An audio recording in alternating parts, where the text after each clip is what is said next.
جو شخص ہر شب جمعہ اور جمعرات کی درمیانی رات اس درود شریف کو پابندی سے کم از کم ایک مرتبہ پڑھے گا، موت کے وقت نبی پاک صلی اللہ تعالی علیہ وسلم کی زیارت کرے گا، اور قبر میں داخل ہوتے وقت بھی یہاں تک کہ وہ دیکھے گا کہ نبی پاک علیہ الصلوۃ والسلام اسے قبر میں اپنی رحمت بھرے ہاتھوں سے اتار رہے۔ آپ بھی پڑھ لیجئے، اللہم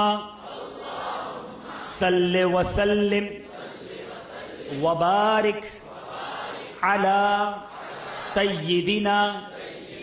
و مولانا محمد النبی الامی الحبیب العالی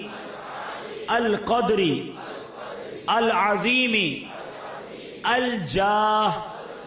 وعلی آلہ